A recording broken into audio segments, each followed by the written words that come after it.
শিমুল ভাই, এলো আপনার পাতার ডিম, মহাজন দেখার আগে তাদের খাই ওঠেন। ঠিক আছে ভাই।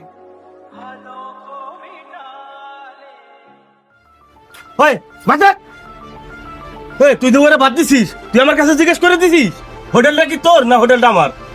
হ্যাঁ, এগুলো টাকাতে কিনতে হয় না? আরে তোর কাছে যে 2 মাস আগের 3500 টাকা পাবো, টাকা দেওয়ার কাজ তো পথ নেই, তুমি প্রতিদিন হোটেলে এসে গিলবা লাগছো। চাচা পেটে খুব ক্ষুধা, কালকে রাত্রেও ভাত খাই নাই, আজকের মতো খাইতে দেন, চাকরি একটা হইলে আপনার টাকাগুলো সব দিয়ে দেবো। ওই শোন, মায়ের কান্না দেখে লাভ নাই, টাকা যদি থাকে তাহলে খাবার আসিস, নাহলে তোর খাবার আসা লাগবে না। ওদের খাবারটা নিয়ে রাখিয়ে দে, কুকুর আসলে কুকুরে খাইতে দিস।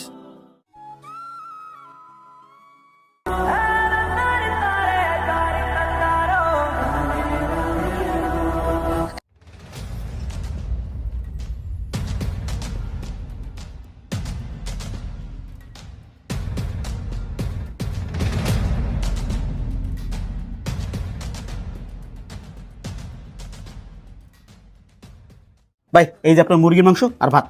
কিরে মুরগি মাংস আর কই? ভাই হাফ মুরগি মাংস দিছি আর হাফ ভিতরে আছে, এই যে ভাই, হজন জানি বুঝতে না পারে, বুঝেন না? ঠিক আছে যা। ভাই আমার টিপসটা যদি দিতেন ভাই। আরে যা, যাওয়ার সময় দেবনি। আরে ভাই মহাজন দেখলে ঝামেলা করো ভাই, এমনি হাফ মুরগির মাংসের দাম নিতেছি ভাই, দেন টিপসটা দেন। এরকম খাওয়ালে তো ভালোই হয়। আর ভাই আমি আসি না, আপনি টেনশন করেন না, আই করবেন। ঠিক আছে যা।